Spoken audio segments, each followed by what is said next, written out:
Can you hear me okay? Yeah. Yes. I didn't know we were going to do this. I thought we were going to play bingo. Have you noticed his voice is exactly the same as it was 50 years ago?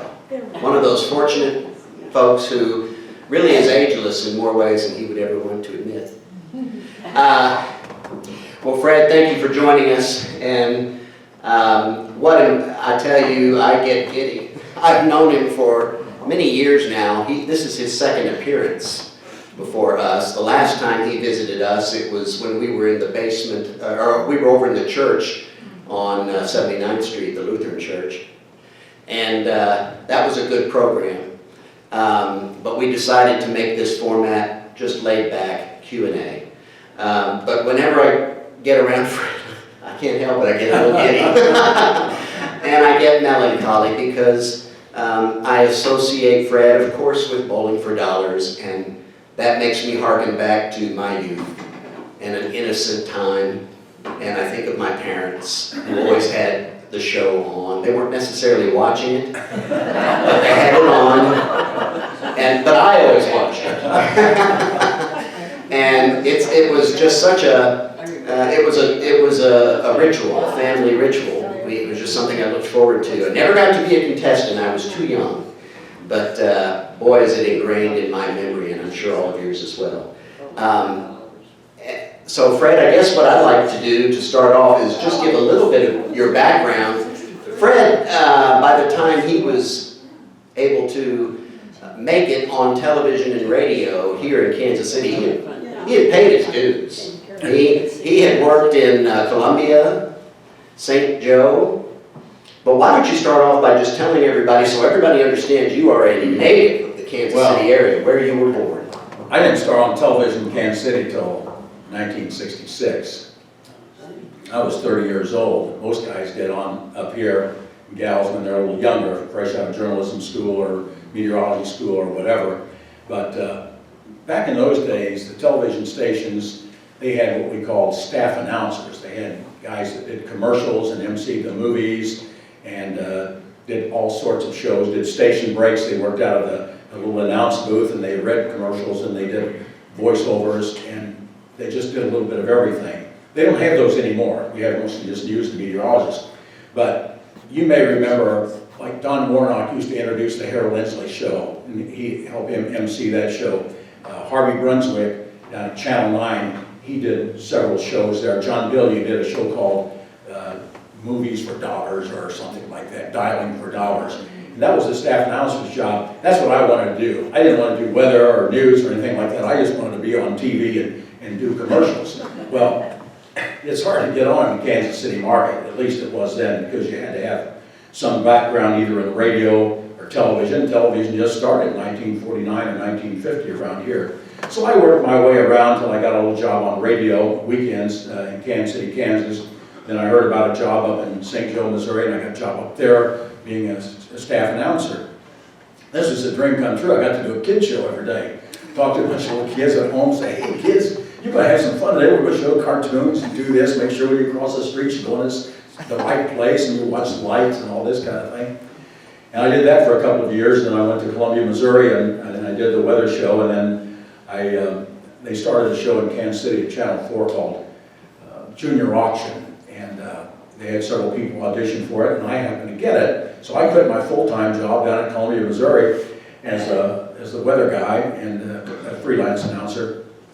And the general manager says, Fred, I hate to leave you, but you know, when you go to the big city, he says, things can change. He says, those shows don't always last forever. He says, down here, you're here forever. You make that a lot. He says, man, I'm going to go to Kansas City. I'm going to go to the big time. I said, I grew up here. He said, I want to work here. So I said, Glenn, I appreciate it, everything, but I'm going to go up there and do this show. I'm going to be on Channel 4. When they see me, no problem. So I quit my job at Channel 8 in Columbia, Missouri, and we moved up here, and I got a little rental house out State Meadows Golf Course. And this show paid $35. That was union scale to do this show. $35 is pretty good for a half-hour show, but because you worked for about $90 a week at this time. Well, the show lasted about 6 weeks. We hadn't paid the movie expenses. All of a sudden, my wife says, what do we do now? I says, can you take in ironing? And it was a bit of a struggle then, and it's nothing unusual for probably most of the people in this room. We all went through those times back when we were in our 20s or in our teens or in our 30s when we struggled to get here, there, or abouts, and you're trying to find yourself, trying to find your occupation, trying to make a living, but trying to stay a family person, and everything's working, a lot of moving parts. Anyhow, I got lucky enough that a little radio station in Mission, Kansas, 5829 Outlook was the address. It was in the old post office. And it was KBEA, KBEY. It was owned by some people in Texas. And Bob Bernstein, who was a well-known advertising agency person now, he started a big agency, and he really went big time with his agency. He and I were pretty close at this time, and he recommended me to get a job there because he didn't want to have to feed me. So I got a little staff announcer's job there, and I worked there for 4 years. And my television career was basically over, and that was my true love, is to work television. Because you keep going back to these TV stations, and you try to get to audition, and they wouldn't audition you because they didn't need any more staff announcers. Each station had 4 or 5 announcers. If somebody left or died, they didn't replace them because they were becoming a thing of the past. No longer would we use our own staff announcers. The people who would do commercials would be outside people, so we don't have to pay somebody 40 hours a week. And so after a job that's for the dinosaurs, they're dying off, and you can't be one anymore. So I pretty much gave up on the idea of being on a staff announcer at any of the local TV stations. And then about 9, I was also doing the auto race announcing out at 2 racetracks. You may remember them. Riverside Stadium down by Red X down by the river, and the other one was Olympic Stadium out in the eastern part of Kansas City. I did the racetrack announcing for both of those on Saturday and Sunday night. So I'm working 7 days a week, working the radio station Monday through Friday, and I do Saturday and Sunday there. So at least I'm providing food for the family.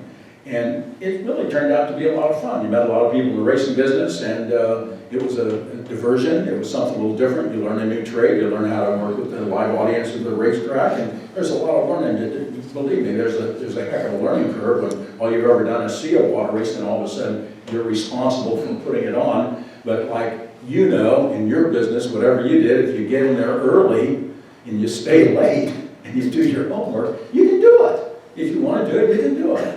And so I was putting along pretty good, pretty much gave up on my TV career. And it was in the summer of 1966 that Len Dawson was here, and he worked under Hank Stram. Y'all remember Henry?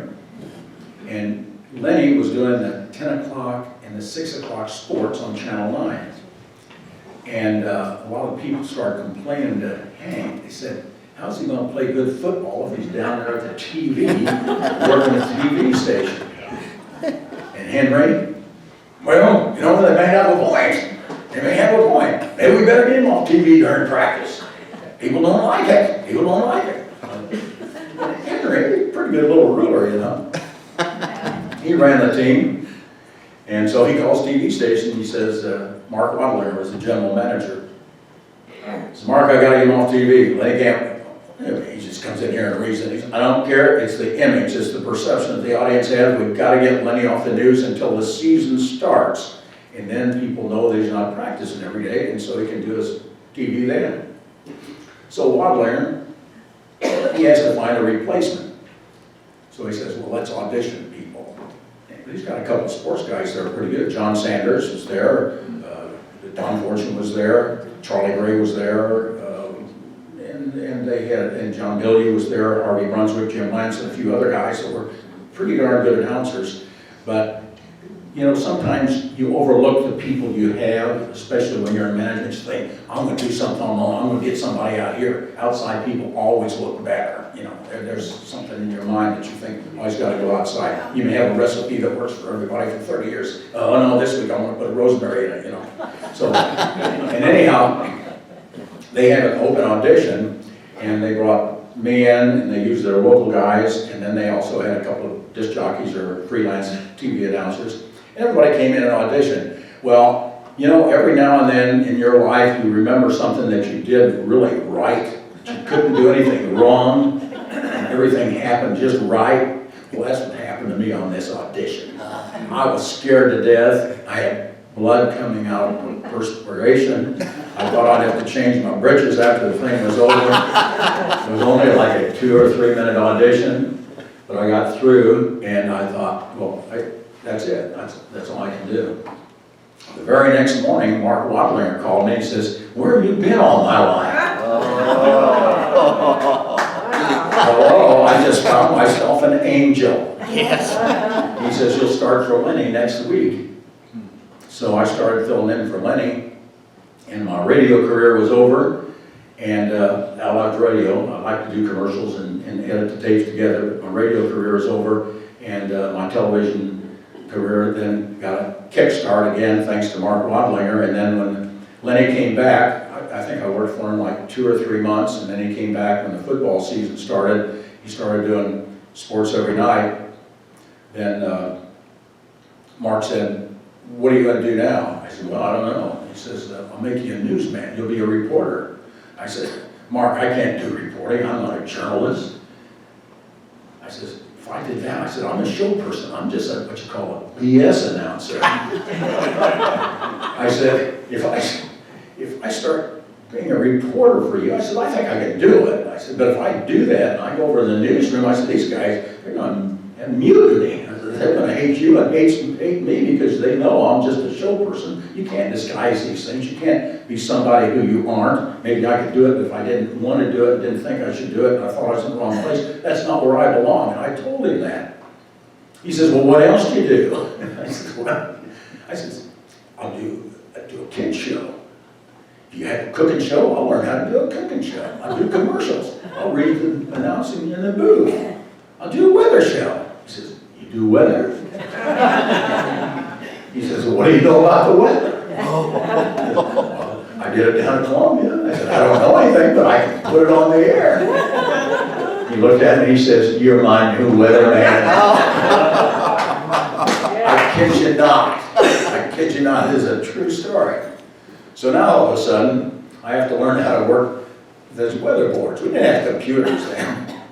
And every station was different. Some of them had where they put a big black marker up there on a glass screen, and you wrote the map out. You put the frontal systems on, the arrows, you go in, and you write the letters on. Other ones, they had like magnetic things that you had on your refrigerator. You stick it up there. 75 degrees in Goodland, but 75 there. Oh, one of them fell off. No weather in Goodland. That's how we did the weather.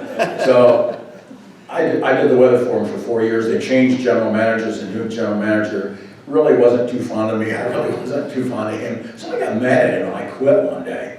It was stupid of me to quit. It was probably stupid of him to make me mad not to quit. A year later, he called me back. He said, "We want you back." I tell you, I was never so happy in my life to go back. So I went back. I'm kind of a maverick. I'm hard to get along with. I'm a little self-centered, a little, eccentricity is in my mind all the time. But in any case, I then went back and worked for 3 or 4 more years the weather, because I'm not really a meteorologist. I love doing the weather, but it becomes same old, same old, same old, same old every day. Every March we have wind, April showers, May flowers, next year the same thing. Yeah. Next year the same thing. It's like you're on a treadmill. So I do it for the fun of it, and then I leave it. But fortunately, at the same time, they started the Bowling for Dollars show. And you were on the first one out at He did remember. out of King West. They had auditions. Well, this was my kind of deal. I mean, it was bowlers. I never bowled, but who did we have? We had people I grew up with, Just a normal guy. We played baseball, we played golf, we shot pool in a pool, we did all these things. Who's going to be on the show? We had normal people, like people from Overland Park. We're not bringing people in from Hollywood. We had people from Gladstone and Belton and Independence. What the hell? That's right down my alley. That's what I do. Alley. Yeah, my alley. Well, I like to fish, and so this was a show for the people who just want to have fun, and that's kind of our life. My kid show was called Cousin Freddie's Funhouse. What the heck? So in any case, the bowling show started here, and it ran for about, I I don't know, 2 months, and boy, you talk about a hectic schedule. I was doing the weather every night at 6 and 10, and then on Saturday we'd come out here and we'd do 8 TV shows back to back, bing, bing, bing, bing, 8 half-hour TV shows. Go home and try to get a little bit of sleep, and then you did 7 shows on Sunday. So you did 15 shows in 2 days, back to work on Monday. You gotta be young to do that.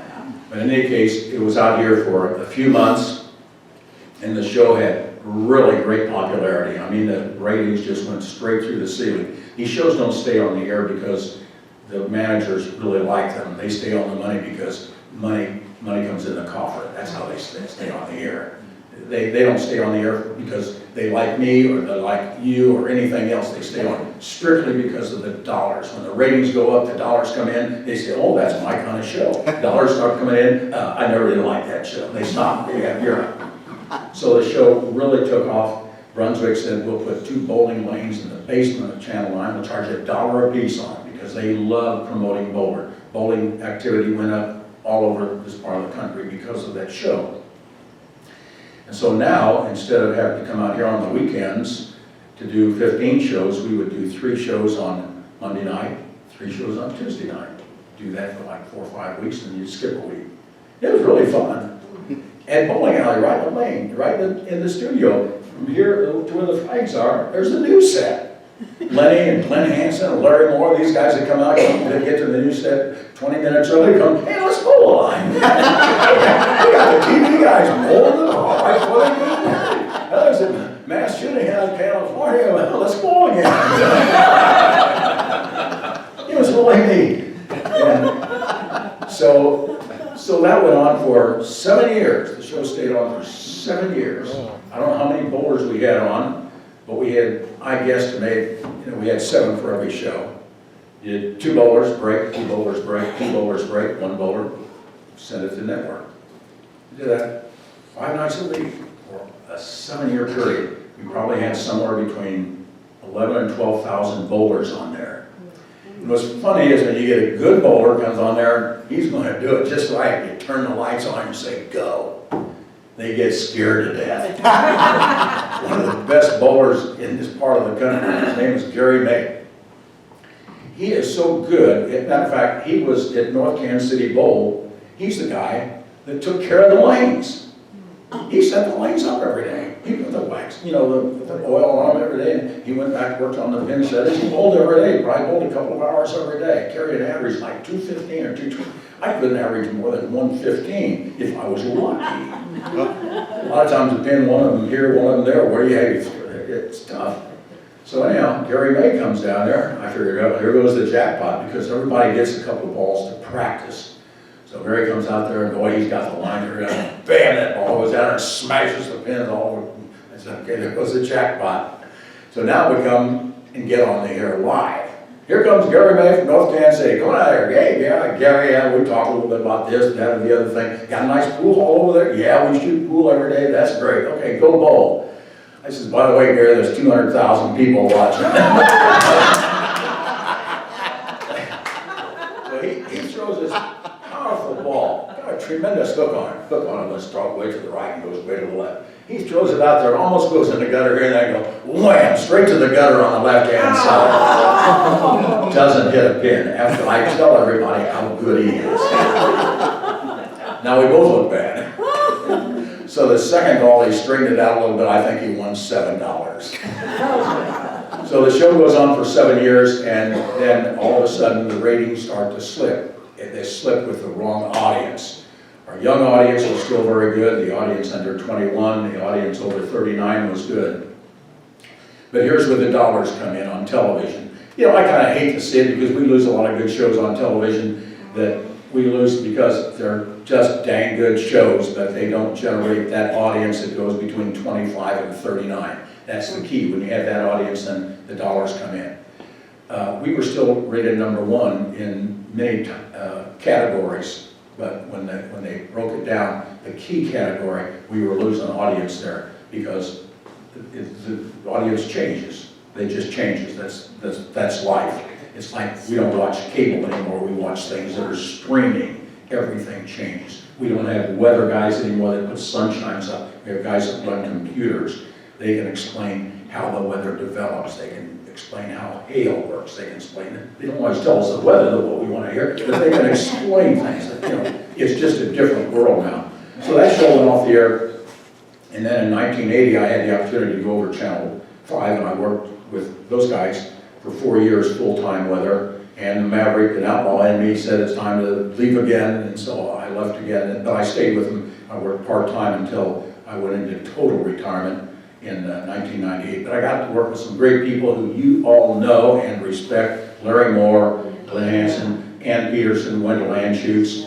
And this week, matter of fact, I'm doing a little video for Ann. She's been nominated, and she's going to be inducted into the Missouri Broadcasters Hall of Fame. So I was happy to see that. People, you go out in the street, people say, "Oh, you know who you are?" Sometimes they get excited. Not so much now, because anybody after 70, they don't always recognize you. Back in the day when this stuff was on TV all the time, they'd recognize, "Do you know Ann Peterson?" "Oh yeah, I know her." "What's she like?" "What do you think she's like?" "I think she's nice, and she can read the news good, and she always looks pretty." "Well, that's what she's like." She says, "Is she the same way off camera as she is on camera?" I said, "She's exactly the same. That's why she's easy to watch, because the people that can be the same on camera as they are off camera, they're their own selves, and they're not acting to be somebody else." And you can see it all the time. The audience is not stupid. Sometimes people think they're stupid, but they're not. They figure you out. And you just have to be yourself when you go on television. So it's kind of interesting when people talk to you. Sometimes somebody said, come up to you and say, "Do you know Ann Peterson?" I said, "She's a devil woman." So we have fun with the audience. Well, I want to interject a few things. So as Fred mentioned, yes, he had a kids show here in town. It's what lured him back to Kansas City, and it was called Junior Auction, and it was sponsored by, do you remember? Kitty Clover. Kitty Clover. And it premiered in June of '62. Was short-lived. Very got you back in town, which is wonderful. Yes, sir, you had your hand up. I was on the first 2 shows of Junior Auction. Oh my God, you're not that old. The first week I won a basketball, and the second show I won a bicycle. Did one of your relatives work at Kitty Clover? Truthfully. Yeah. Do you by any chance have any pictures that might have been taken by your parents when you were down there? I have an old picture of a bicycle, but yeah, I rode it for years. Well, it's funny you bring up the Junior Auction Show, but the concept of the show, as a matter of fact, it was created by the same people who created Bowling for Dollars. Claster Productions out of, I think, Baltimore, Maryland. They had Romper Room and this and Dialing for Dollars and Junior Auction and a few other shows that they syndicated. The Junior Auction was based on the premise that kids would buy potato chips, the Kitty Clover potato chips. On the back of the thing, there's a coupon. You buy a big bag and there's a coupon for 25 points. Buy a little bag, there's a coupon for 5 points. So you take these coupons out and you save up all your points. How many potato chips can you eat? I like them too. Kids gotta have them every day. So, and the kids save up their coupons. They save them, then they get a place on TV and they use these coupons as money. So, and we had prizes. I was the auctioneer to these things. They called me Mr. High Hat. I wore a top hat and I had a cane. A couple of times I wanted to hit the kids with the cane because they get unruly, but that's another story.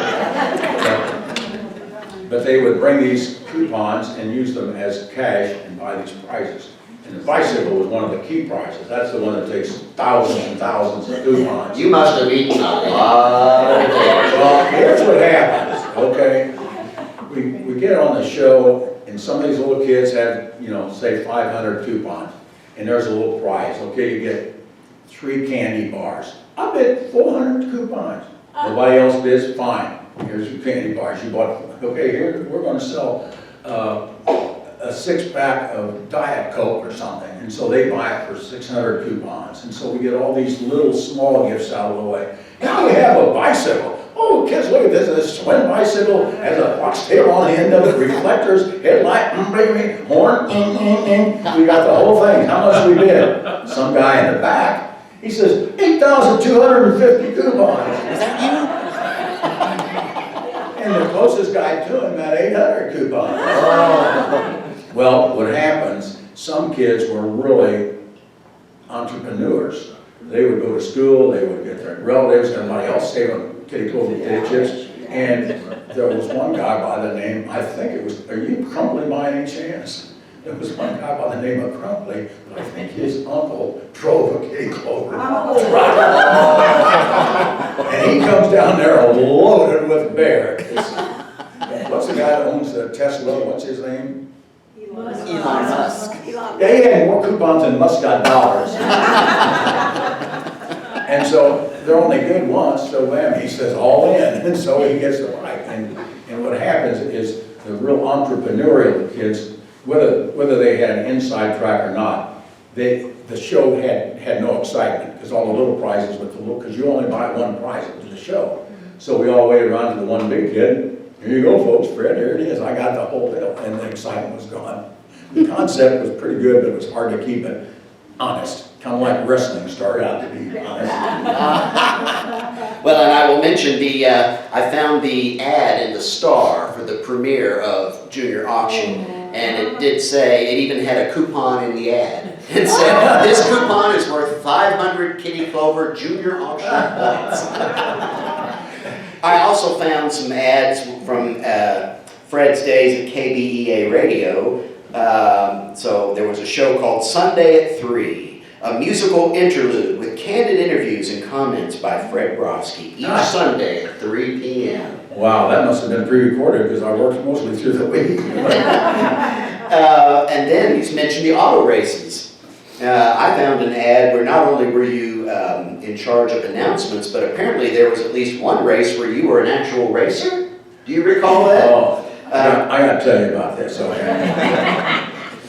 This was, I think, 1970, 71 or so. We had a new general manager at the TV station, Kent Replogle. It was his first day on the job on Monday. On the Sunday before his first day on the job, the people at the racetrack, they called me and said, we're going to have a celebrity race. Going to have disc jockeys, a couple of guys from the Kansas City Star going to race these super modified cars. I said, sure, I'll go out there. I knew a little bit about the racing. I never drove a car before, but I spent 4 years out there. I know a little bit about it. I'll tell you what, you sit in one of these cars, it's a hell of a lot different in here going 100 miles an hour than it is up there because the wall comes at you real quick. So in any case, they give us a couple of laps to practice, and you can tell this is not something you really want to do because there's danger involved. In any case, they throw the green flag, and I stood on the gas, and the wall came up real fast, and then I turned left, and it kind of skidded a little bit, kind of like when you're on ice, you know, kind of after a couple of times, you feel pretty good. Well, I made it around the first turn and the second turn, going down the back straight, we call it the back chute, going down the back chute, getting ready to go on number 3 turn, here's a car in front of me. It rolls over and catches on fire. Oh. That's not a racer in there, that's a reporter. Oh. Can you imagine the lawsuit that could develop on something like this? Yes. A non-professional driver catching on fire? Let alone what it could do with my career standing right behind him in another car? Well, fortunately, a guy by the name of Jerry Well, who was a very popular local racer, the Well family, he ran out there, he unbuckled his deal and got him out, and the reporter was Ray Morgan with the Kansas City Star. He was a very good reporter. He gets out, he rushes himself off, thanks to the safety belts, everything was okay. And, but they had a picture of this, and it came out on Monday morning in the Kansas City Times, because they had 2 papers then. And the general manager came up to me on his first day at work. He says, I trust you don't want to race any more race cars.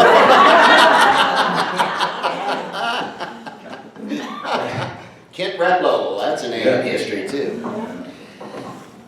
Yeah, I'm looking at this ad, it says, a very special race between sports writers, radio and TV personalities, and news photographers in the super modified stocks. Murray Nolte, Sam Stewart, Jack Lindbergh, Fred Broski, Bob Corey, Bob Llewellyn, Roger Reynolds, Buck Martin, and others. Yeah. That's quite a name there, quite a good group of names. I will also mention, so Bowling for Dollars, that premiered April 16th, 1973, and I found the television listing from that night, and it says, premiere of a program produced containing a sporting event and a game show in which both the contestants and the viewing audience share in cash prizes. Fred Broski hosts.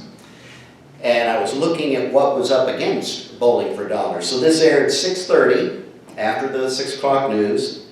And this is in the good old days when you had 3 stations, maybe 4 if you had a big antenna.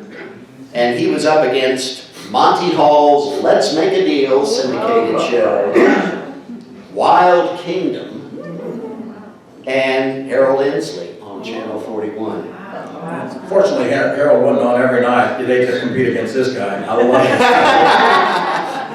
it. And right after his first show aired, that April 16th at 7 o'clock on Channel 9, was James Paul McCartney, Our Entertainment Special, starring the former Beatle, Paul McCartney, and featuring his wife Linda and their musical group Wings.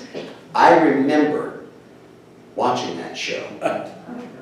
But I don't remember watching Bowling for Dollars. I'll tell you, it was one of the coolest shows of all time that she missed. I'm telling you, it was a beautiful gal came out, and first she was born in this gold sequins dress. She bowled 2 strikes in a row and won $400. She missed a half. My luck. Speaking of beauty.